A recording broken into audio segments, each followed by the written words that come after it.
Ok, pessoal, então, retornando à nossa segunda parte da aula de hoje, 26 de outubro de 2025, falando sobre a depressão. Depressão, visão médica, psicológica, espírita e magnética. Falando agora da terapêutica da depressão.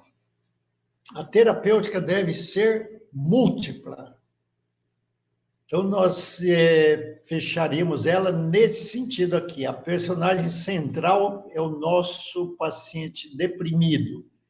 Então, a recomendação é que ele faça uma avaliação médica, de preferência especializada, seria a psiquiatria, uma avaliação psicológica, um acompanhamento psicológico. Então, esses dois aí têm que andar de mãos dadas, é essencial em todos os casos de depressão. Se o paciente tem condições ou a família participar do evangelho ou realizar o evangelho no lar, ou participar em algum local onde se faça o estudo do evangelho, utilizar a prece, se o paciente não tem condições, está em depressão mais profunda, que alguém faça junto com ele a prece intercessória. E se ele já tem condições, ele deve orar, aí trabalhar a reforma íntima para que não retorne o caso de depressão, quando ele já está em condições de trabalhar isso aí. Trabalhar desobsessão, como nós vimos lá, que tem vários casos que tem a interferência de espíritos desencarnados. Trabalhar laborterapia, se não é um trabalho remunerado, mas fazer alguma coisa que possa ocupar as horas do paciente ou da pessoa, seja cuidar de uma horta, cuidar de animais, fazer algum hobby que seja, e o tratamento com o magnetismo. Então, o paciente com depressão, ele deve estar cercado de todas essas terapias aí, que são 3, 6, 7, 8 terapias em conjunto para que se restitua a saúde. E depois, várias delas devem ser continuadas para evitar as recidivas. Ou quem nunca entrou em depressão, para que não entre em depressão, o evangelho, a prece, a reforma íntima, a laborterapia e, se preciso, o magnetismo. Medicamentos. O espírito Manuel Filomeno de Miranda, através de Valdo Franco, olha o que ele fala de medicamentos. Isso o espírito. Os fármacos antidepressivos, em geral, têm por meta elevar os níveis de serotonina, bem como da noradrenalina. São dois neurotransmissores, tendo por meta aumentar a quantidade desses neurotransmissores nos cérebros que lhes sofrem a carência ou o mau funcionamento. Diz ele ainda, os antidepressivos oferecem resultados positivos de acordo com a ficha kármica de cada paciente. Então nós esbarramos nisso. Então, não é todo medicamento que vai fazer efeito em todos os pacientes. Tem antidepressivos excelentes que para um dá um resultado ótimo e para o outro não faz efeito nenhum e vai ter até efeitos colaterais importantes que precisam interromper o tratamento com aquele medicamento. Então, tudo isso depende do quê? Da ficha kármica de cada paciente. Ainda continua o Manuel Filomeno de Miranda. Como todos os fármacos objetivam alterar diretamente a química cerebral, inevitavelmente produzem dependência e algumas sequelas, logicamente, quando usado de longo prazo e altas doses, que podem ser contornadas pelo psiquiatra, aí nós falamos, o médico especialista em tratar e em manipular e conduzir uma boa terapia na área, na doença depressão, é o psiquiatra. também pelo esforço do próprio paciente no processo de recuperação.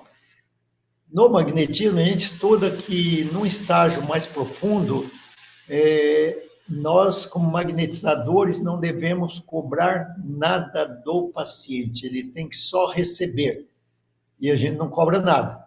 Depois, quando ele começa, já está um pouco melhor, aí realmente é cobrado dele o esforço próprio em seu processo de recuperação. O Espírito Joana de Ângeles, de novo, diz: sem o esforço pessoal, muito dificilmente será encontrada uma fórmula ideal para o reequilíbrio, mesmo que sob a ação de neurolépticos, que são os medicamentos. Então, nós vemos lá que a depressão tem os períodos de agravação e de melhoria. Então, ela recupera, recidiva. Porque se não houver um esforço pessoal da pessoa sair daquele estado predisposto à depressão, muito provavelmente ele vai entrar em nova crise de depressão.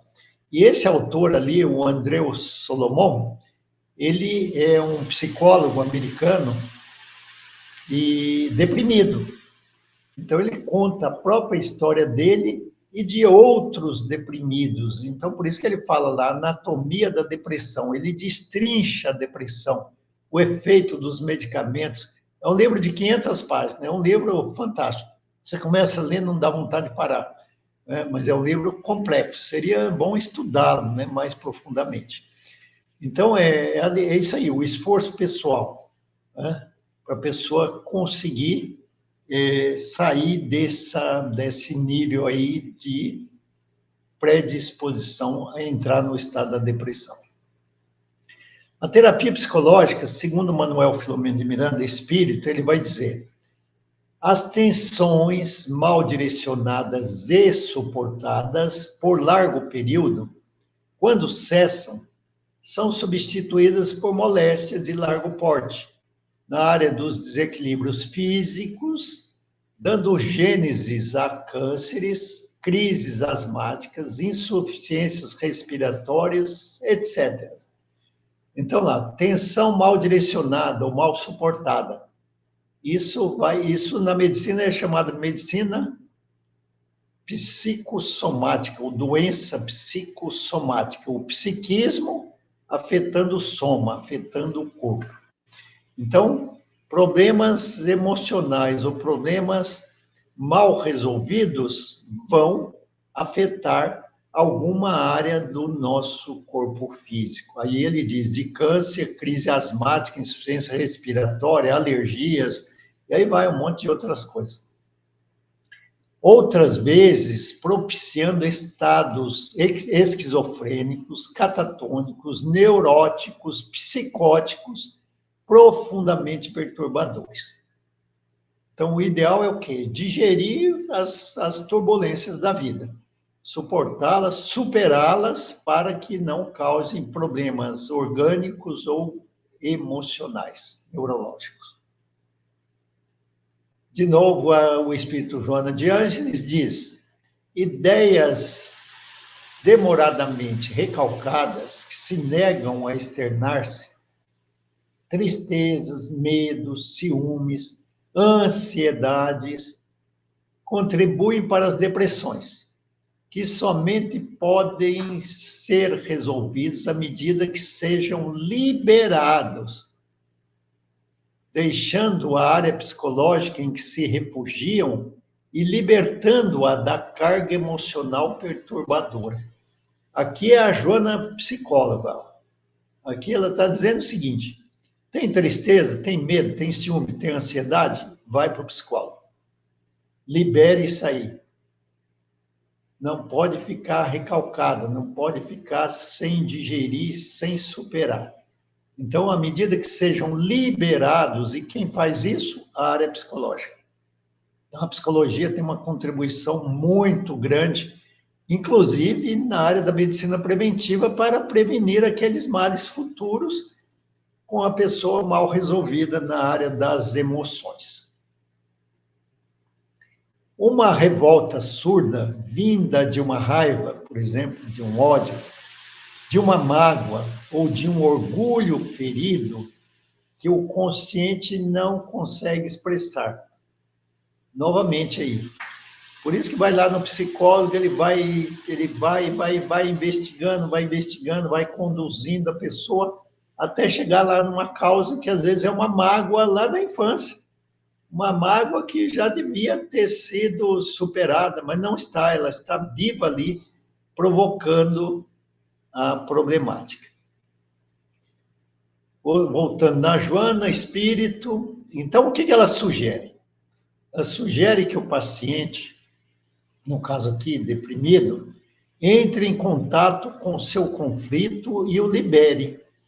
E ele vai fazer isso aonde? Lá no consultório do psicólogo. Diante de alguém que realmente se interesse pelo seu problema.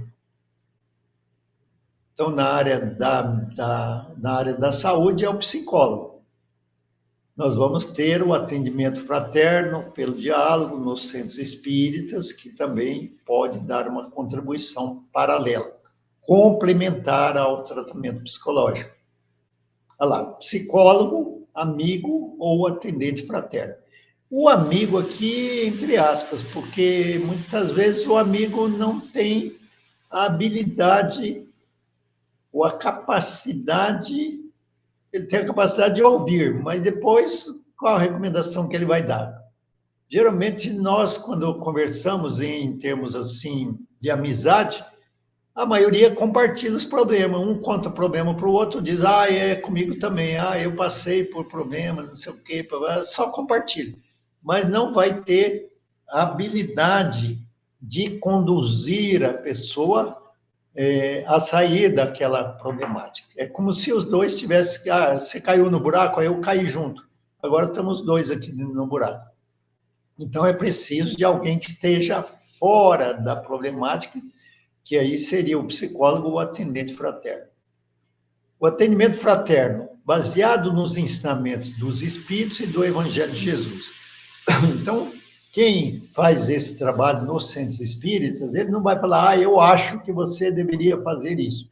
Não. Os espíritos nos recomendam, os bons espíritos nos recomendam fazer isso ou agir de tal maneira assim assado. O Evangelho de Jesus nos dá a seguinte lição para resolvermos essa problemática. Então, a orientação do atendente fraterno é baseado nos ensinamentos dos Espíritos e no Evangelho de Jesus. O objetivo é construir juntos possibilidades de solução ou de convivência com o problema apresentado. Então, tem problema que não se resolve, mas tem que a pessoa conviver pacificamente com o problema, sem se deixar adoecer pelo problema ou pela forma de vida que ela está tendo.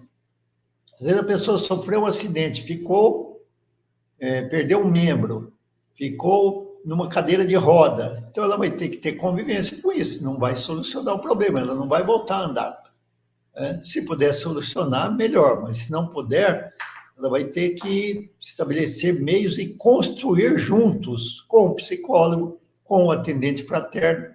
Eu acho que esse trio aí seria o ideal.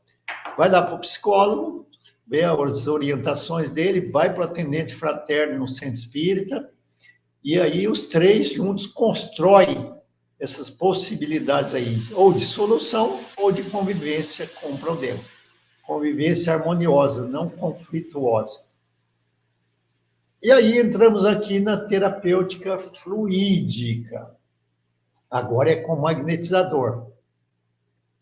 Que aí entra o passe, não o passe comum nas casas espíritas. Aquele passe comum, segundo o Jacomelo, ele, em geral, ele vai agravar os casos de depressão. Porque ele é só imposição, e como deprimido ele tem congestionamento e dificuldade de fazer circular os fluidos pelos centros vitais, ele congestiona mais quando recebe o passe comum. Então, tem que ser um passe com as técnicas específicas do magnetismo. que no livro Magnetismo Humano tem a descrição, como é o protocolo, e no livro A Cura da Depressão pelo Magnetismo, ele especifica melhor, que são as TDMs, Tratamento da Depressão pelo Magnetismo. E a água magnetizada, que é fundamental. Aliás, a água magnetizada é fundamental em qualquer terapia magnética. Não devemos desprezar, devemos utilizá-la, que ela faz um caminho diferenciado, ela penetra por outras vias que burla os bloqueios dos centros de força. E o passo comum piora, como nós falamos. Então, quem está em tratamento de depressão pelo magnetismo, ele pode e deve ir no centro espírita, participar de estudos, se ele tem condições, assistir palestra também, se tem condições, mas não deve tomar o passe depois da palestra, aquele passe comum. Ele tem que tomar o passe no dia do tratamento magnético. A terapia desobsessiva, então, com os espíritos obsessores, também o diálogo fraterno. Quem trabalha com mediunidade sabe muito bem como é que isso ocorre. E com o paciente, se ele tem condições também, já está no nível de compreensão que ele possa receber, ele vai receber orientações para a renovação do pensamento e dos valores éticos morais para se desvincular dos espíritos imperfeitos. A reforma íntima, o Manuel Filomeno de Miranda, ele comenta que conscientizá-lo da necessidade de modificação do comportamento moral, mudando-lhe o condicionamento kármico, por cuja conduta adquirirá mérito para uma alteração de seu mapa existencial. Então, aqui entra um diferencial muito grande do karma visto por algumas filosofias antigas e pela filosofia espírita. Então, o karma é um condicionamento, não é estático, ele é dinâmico e nós podemos mudá-lo. Tá? Então, mudando o nosso comportamento, mudamos o karma. Ele é flexível, e é isso que o Manuel Filomeno de Miranda recomenda. Melhorou o comportamento moral, muda o karma, muda o mapa existencial. As boas ações cobrem a multidão dos nossos pecados, está lá em 1 Pedro 4:8. Então, é como a gente sempre fala, nós, quando conquistamos o livre-arbítrio, nós colocamos em movimentação a nossa conta bancária no Banco da Providência Divina. E aí, cada boa ação é um crédito, cada má ação é um débito. E a ação neutra é zero de contribuição para o nosso saldo bancário. Por isso que as boas ações cobrem a multidão dos nossos pecados. Nossos pecados são as más ações que vai em débito. Então, boas ações, mais saldo positivo. Renovação mental, renovação do pensamento. Aí a contribuição da doutrina espírita, através de palestras edificantes, que a pessoa pode ir presencialmente ou assistir às palestras gravadas. Hoje no YouTube, na internet, nós temos uma infinidade de material positivo, não só espírita, em outras áreas também, que muito contribui. E aí a gente vê assim, muitos ficam em redes sociais fazendo o que nós diríamos hoje é uma fofoca digital. A gente fica muito interessado na vida dos outros e por nós mesmos a gente não se interessa muito. Então,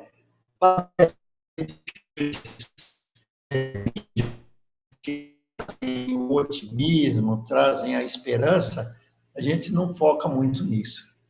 Os estudos, né, centros espíritas geralmente oferecem estudos, e existem estudos online também das obras espíritas e outros tantos estudos aí que trazem resultados positivos aí para a renovação do pensamento e das atitudes e melhorar a qualidade de vida. Tem vários cursos, livros, quem gosta de livro, tem livros também para ser baixado, para ser lido na internet, tem livro físico, se a pessoa gosta de ler livro físico. Filmes, tem N filmes espiritualistas, filmes edificantes, e o diálogo fraterno, a conversa fraterna no centro espírita, a pessoa deve sempre buscar alguém que possa compreendê-lo e ouvi-lo num espaço reservado. São todos excelentes instrumentos para a mudança de pensamento. Mudou o pensamento, muda a sintonia espiritual, atrai os bons espíritos e bloqueia a influência dos espíritos negativos, espíritos encarnados e desencarnados. Laborterapia, Francisco Cândido Xavier, ele vai falar o que é uma laborterapia. Trabalhando incessantemente para o bem geral, sem qualquer expectativa de compensação material ou espiritual, de vez que auxilia os outros, está particularmente auxiliando a si próprio. Então, você, às vezes, já está aposentado, não tem um trabalho, não precisa de ter um trabalho remunerado, vá fazer algo voluntário em alguma instituição.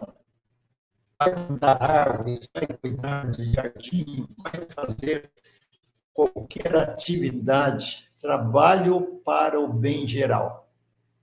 Laborterapia, atividades físicas, vai fazer caminhada, vai dança, trabalhos manuais, reparo de objetos imóveis, fazer um hobby, uma horta, jardinagem, serviços comunitários. Irmão José Espírito, quando sentimos que a tristeza insiste em se demorar conosco, ocupemos as nossas mãos e a nossa mente, ou seja, o pensamento, no serviço do bem. Deixemos a poltrona do comodismo e desintoxiquemo-nos no suor da caridade. Olha que recomendação desse espírito. Sai da cadeira, sai da poltrona, sai do celular e vai transpirar. Transpirar nas ações do bem, que ele chama suor da caridade. Diz o espírito André Luiz que é melhor suar no trabalho justo do que suar no trabalho honesto do que chorar no resgate justo. A prece. Em paralelo a todos esses recursos que nós falamos, o paciente deve incluir em seus hábitos a prática da prece, se ele já tem condições. Se não, pessoas do seu convívio fazer a prece intercessória. É a realização assídua do culto do Evangelho no lar. Terapia do Evangelho, Joana de Ângeles Espírito. Jesus informou que ele é vida e vida em abundância. Isso está dizendo Joana, repetindo lá que está no Evangelho. Né? Recorre-lhe à ajuda e deixa-te curar pela sua assistência de psicoterapeuta por excelência.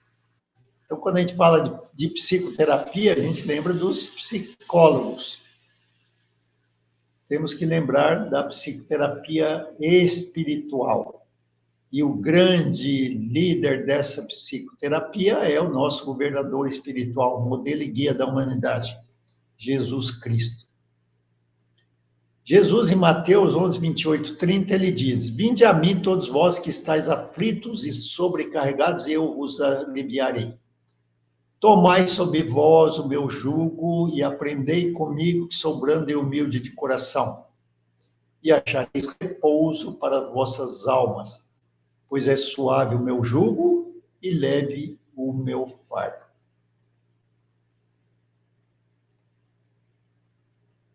E aí, por último, a gente diz: vai, como disse Jesus, e não tornes a pecar. Vamos agir no bem, que o pecado é agir no mal, né? Aí um caso da depressão, para ilustrar a nossa fala, de depressão e reencarnação. Contado por Divaldo Pereira Franco, em uma das palestras, tem um material dele. Divaldo Franco conta o seguinte: O homem casado veio a se apaixonar profundamente por uma jovem vendedora de ilusões que frequentava a noite de Buenos Aires. Então, vendedora de ilusões, prática do sexo, né? Embora devotado à esposa, por algum tempo manteve esse relacionamento afetivo sexual com a jovem, até que circunstâncias várias constrangeram-na à busca de uma ruptura. Com esse propósito, a jovem enceta uma longa viagem saindo de seu próprio país. Foi morar fora do país. Aí, todas as noites, sempre às quartas-feiras, em que ambos se encontravam, por meses consecutivos, o personagem de nossa história ia regularmente à casa noturna, na esperança sempre frustrada de reencontrar sua amada. À medida em que o tempo passava e a jovem não retornava, ele entrou em profunda depressão, adoecendo rapidamente e definhando-se ao ponto de desencarnar prematuramente. Olha aí, uma perda. A jovem, posteriormente, retorna a Buenos Aires e vem a saber do falecimento de seu amado. Buscando uma reação e uma readaptação à nova situação, ela trava contato com o Espiritismo. Converte-se a esta doutrina e se transforma sobremaneira, sendo adotada por um casal ilustre e respeitável da Argentina. Isso é uma história verídica, né? Anos mais tarde, já perfeitamente integrada à conduta ética, ela vem a se apaixonar por um rapaz, casando-se com ele. Não muitos anos mais tarde, ela ganha seu primeiro filho, um lindo e triste menino.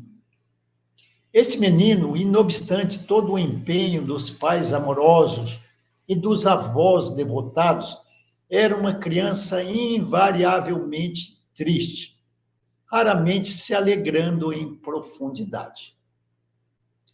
Era o amado de outrora que retornava pelos laços sacrossantos da paternidade, incapaz que fora de permanecer por mais tempo no mundo espiritual. Como desejasse e necessitasse reencarnar para a busca do reequilíbrio, como da retomada do vínculo afetivo, agora com o objetivo de sublimação do amor, ele retorna, não se tendo ainda recuperado da depressão que o levara à desencarnação, reencarnando deprimido. O espírito Joana de Ângeles informa a Divaldo que o garoto não resistirá muitos anos no corpo, que desencarnará relativamente jovem, em consequência da depressão alimentada intensamente nos últimos anos, somando-se os períodos da encarnação anterior, de desencarnado e outra vez reencarnado. Então, veja que depressão. Começou na vida passada, passou no plano espiritual alguns anos, deprimido e reencarnou deprimido. Agora vamos dar uns respingos da terapêutica magnética na depressão. Então, centro esplênico e depressão. O centro esplênico é um sugador, é um buraco negro. O deprimido, ele tem um buraco negro chamado centro esplênico. O fígado é o principal órgão do centro esplênico. Ele está centralizado no baço, mas o fígado é um dos principais órgãos do centro esplênico. Os demais centros entram em esgotamento fluídico. Então, veja bem, o centro esplênico entra em congestão e os demais centros em esgotamento. Por quê? Porque ele suga as energias de fora e de dentro. E isso leva ao vazio existencial, energético e existencial. O centro esplênico bloqueia ou congestiona, então ele não consegue mandar fluidos para os outros. Ele faz o seguinte, ele puxa dos outros para ele. Suga a vizinhança, rouba energia, trava a cerebração lá no cérebro. Então, por isso que trava o funcionamento dos neurotransmissores. Tudo quer, nada libera. Nunca se farta de sugar. Então, vai evitar concentrados. Por isso, a recomendação lá de que ele não tome o passe comum nos centros espíritas e nem um outro local que faça imposição de mãos.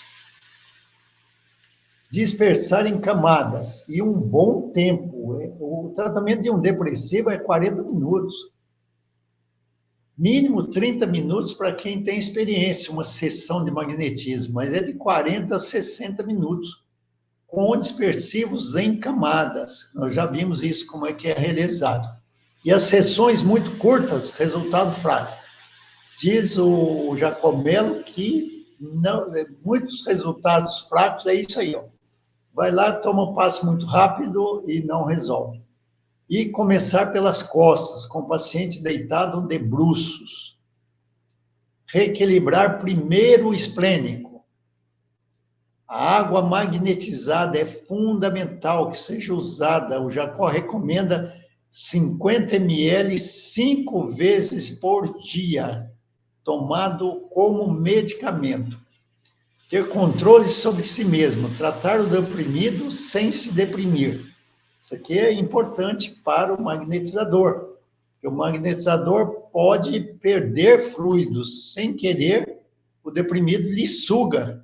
E ele pode entrar em fadiga fluídica ou até entrar em depressão. Então, ele é igual ao psicólogo. O psicólogo, ele trata o deprimido, mas ele não se deprime. Ele enfrenta vários casos complicadíssimos, mas não entra em depressão. O doente é alguém que pede ajuda. Então, nós não devemos cobrar nada, principalmente no início do tratamento do doente deprimido. Nem que ele ore, nem que ele faça isso, nem que ele faça aquilo. A gente vai ajudá-lo. Muito importante. Considerar o ângulo esplênico, fora dele a perda de eficácia. Por isso que o Jacó estudou muito bem aí a abertura do centro vital esplênico, que é a 45 graus, e não frontalmente em direção ao corpo, e o seu reverso do outro lado, nas costas, e tem que trabalhar em cima da abertura do centro esplênico, senão há uma perda de eficácia no passe magnético. E trabalhar o refluxo para acelerar o processo. Por isso começa com o paciente de bruço, de costa. Inverter o sentido da aplicação agrava. Imposições ou movimentos lentos podem aumentar e gerar congestionamentos. Então, muito cuidado com os movimentos lentos. Movimento de dispersão é movimento rápido e não fazer imposição. Por isso que não se faz tato magnético e nem imposição em nenhum centro vital de uma pessoa com depressão. Pouco tempo por sessão reduz a eficácia. Quanto mais grave o caso, mais dispersivos e mais demorado. Não concluir os 3 níveis, se o paciente não conclui os 3 níveis lá, TDM1, TDM2, TDM3, tem maior possibilidade de recidivas. Às vezes ele faz só o TDM1, já se sente bem e não volta ao tratamento, vai possibilitar maior recidiva. Indispensável o uso da água magnetizada, que o Jacó recomenda que seja magnetizada durante 10 minutos. Então, imagine você, magnetizador, com uma garrafa de água na sua frente, você vai ficar ali de forma ininterrupta, doando fluidos para esta água durante 10 minutos. É como carregar a bateria de um celular. Muito igual. E aí você não fica, põe na tomada, tira da tomada, põe na tomada, tira da tomada. É continuamente. Então, o magnetizador tem que trabalhar a concentração mental, não se distrair, não se desligar e magnetizar essa água com firmeza. Aí vem aqui, nós tiramos da internet. Tem uma perguntinha ali da Mafalda, perguntando para a professora: para onde vão os nossos silêncios quando deixamos de dizer o que sentimos? Olha que frase filosófica. Nós vimos lá atrás que quando a pessoa fica com sentimentos recalcados, isso vai somatizar. Olha a pergunta dela, ela quis dizer isso. Os nossos silêncios, né, sentimentos recalcados, para onde que eles vão? Aí tem as respostas das pessoas que escreveram abaixo desse quadrinho aí. A professora responde: vão para um compartimento do cérebro denominado coisas que não fiz e me arrependi, ou que fiz e me arrependi. Agora, no caso aí, se não falou, né, ficou em silêncio, o silêncio ele fez e depois vai se arrepender. Aí essa pessoa aí diz o seguinte: eu guardei nesse silêncio, ganhei uma depressão, crise de ansiedade, asma, pânico, vontade de isolamento, medo de sair de casa e tentei um suicídio. A Tânia, para o pâncreas e destroem as células beta, daí a diabetes. Então, grite, fale, peça ajuda. A Rafaela, se transforma em transtorno psicológico, com baixa autoestima, ansiedade e depressão. A Lili, vão perturbar nossa vida e nossa mente, nosso pensamento. A Otalina, ficam aprisionados dentro da gente. A Rosália, engarrafa, mas depois dá um nó difícil de engolir. Olha que coisa. A Cica Amargo, acho que vira uma tristeza, uma mágoa, aí vem outros problemas. A Marli, eles vão para a nossa alma e fazem um estrago danado. A Daniele, para o abismo de nós.